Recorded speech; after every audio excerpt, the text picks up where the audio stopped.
coming up, we have an interview with Lyle Southwell, who's going to be talking to us about the ins and outs of the latest hate speech laws that had just been passed on Parliament 2 weeks ago. Good morning great. to you, Lyle. Your voice just sounds a little bit muffled. Might be the reception over there, but or it might be on the speaker. I do not know, but we can hear you. Okay, so long as you can hear me, I will not touch a thing, and hopefully it will continue to work. Fantastic. I think that's good enough. So, Lyle, can you tell us a little bit, what have you been observing? Can you tell us a little bit about the story, the circumstances, and what happened with these newly promoted hate speech laws, and what was actually passed and what did not pass in the final bill? What's your 2 cents on all of that story? So this is absolutely fascinating. It's a little bit challenging to cover the story without editorializing. So if I editorialize, then you can take those as my opinion as we work our way through it. But essentially what we're going to have in this little section is a hate-filled section of radio. How about that? I'm excited. All righty. I'm a bit worried, Joseph, if you're excited for a hate-filled... Oh, you said hate-filled. I thought you said a hike field. That's right. Okay, we're going to be looking for do some hiking here. So going to ups and downs. Okay, no, if it's a hate-filled session, then I'm not super excited. Actually, I'm scared. All right. Okay. So I'm going to talk about 2 things that I hate. What do you hate? Number 1, I hate speech. Yeah, fair call. Okay. Number 2, I hate speech laws. Mm-hmm. Hey, tell us why. What's the problem with hate speech laws? Aren't they supposed to make everybody, speak nicely of one another? Yeah, so we should all speak nicely of one another anyway. That's a given. That's a Christian value right there. Yeah.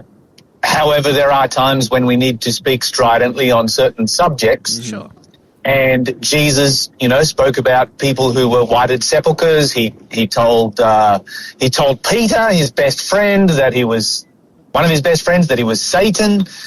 John the Baptist talked about people and called them snakes.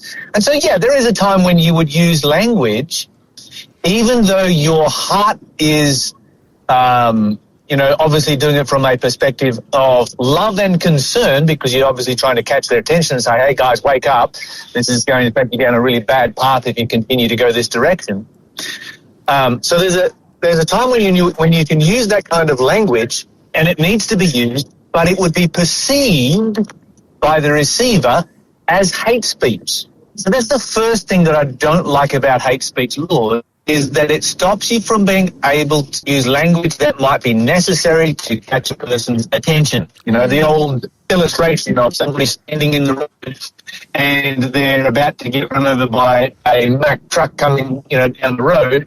You don't have time to stand there and say, hey, look, I need to just let you know that there is a truck coming. Get out of the road. And sometimes, as human beings, we need to be able to do that. And hate speech laws stop us from being able to do so. Okay. The other thing about hate speech laws is that they shut down disagreement. And this is incredibly unhealthy for a society. The reason being is that hate speech is impossible to define. So incitement is very easy to define. Incitement is where you call for a specific action.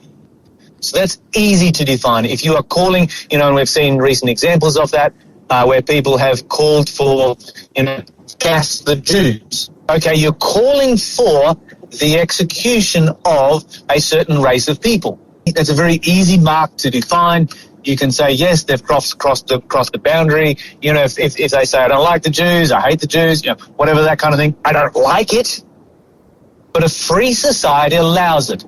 I want people to be able to say hateful things about me.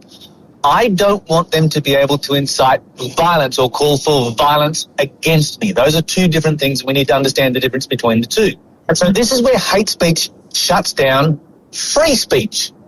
The moment that you shut down free speech, and the other thing that I don't like about these laws that were proposed is that they were in a religious context. And so this is where it becomes particularly applicable to Christians and, well, all religions, because the healthy thing about religion is being able to disagree. You cannot test your ideas. Theology, you cannot learn from each other without being able to disagree.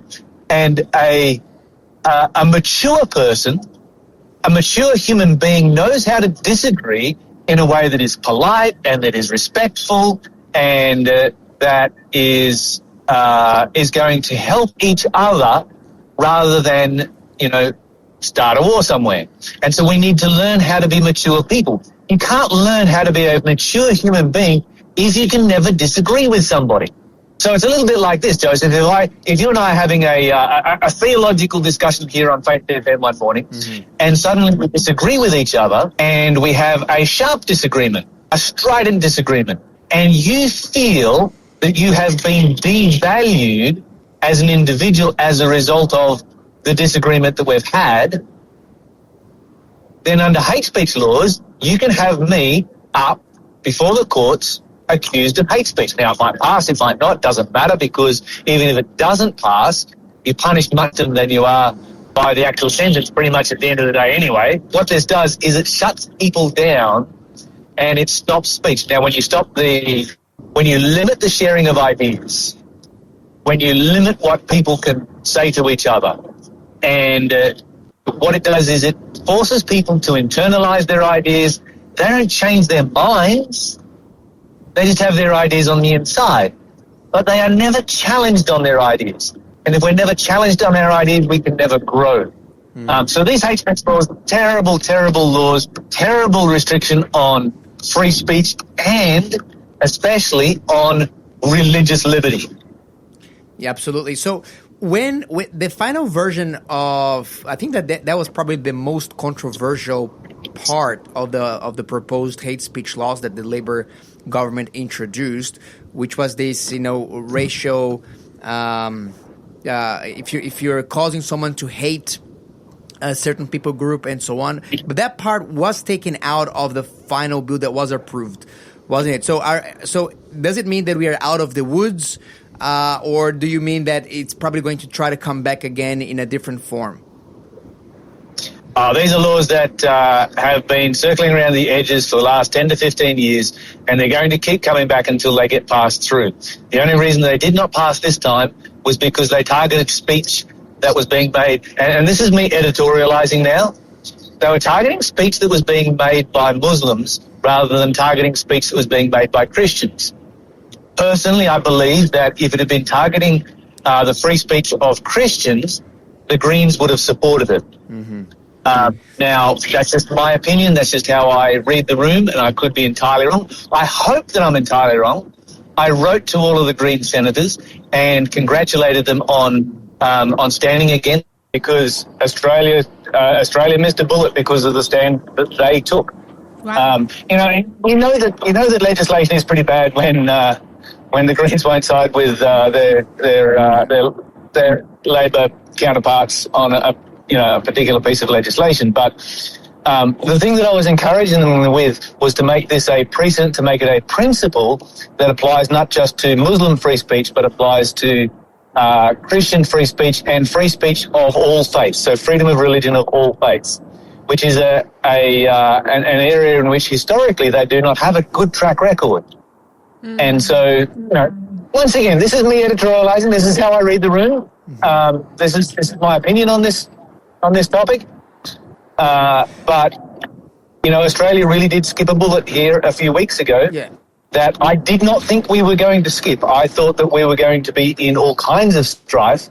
And we can look at around the world, wherever free speech is repressed, it is the beginning of a repressive regime. Yeah. And that concerns me. It concerns me the way the free West, so to speak, is heading. You see it from both sides of politics. You see it around the world in the United States, in the UK, in so many different places where we are heading down a path that we have for so long rejected and seen as being a terrible idea. Yeah. Yeah. Absolutely. Well, thank you so much for bringing up. These are definitely some matters for concern and for prayer. So, what do you encourage people to do next time similar laws of hate speech are making the rounds? How should we go about them? Yeah, this is very good. You need to write to your local MPs and senators, and you need to sign the petitions that are going around. We were given 2 days or 1.5 days, I think it was, and by the time the petitions came out and I saw them, we had about 12 hours left to get that petition signed. Wow. And so these were rushed through, and so very, very few people got to make a submission or to write a letter or to sign a petition. And the purpose behind that, I believe, was to get them through without people actually realising what was happening. Yeah. And so 3 avenues that you have. 1, write a letter to all of your local senators and MPs. Number 2 is to sign a petition that is being circulated, find one that's being circulated. And number 3, make a submission. Every person can do those things. Those are things that we need to do. We need to be engaged in this process when it involves religious liberty. Absolutely. Lyle, thank you so much for bringing some updates here, for letting us having a fuller understanding about how bad these hate speech laws can actually be if they had been approved. And I want to encourage everyone to really be on the alert. And next time that similar law is being considered, that we can go and express our concerns to our representatives. Lyle, thank you so much for joining us this morning. It was a bit of a short notice for you, but we are very glad that you could bring that up to the show today.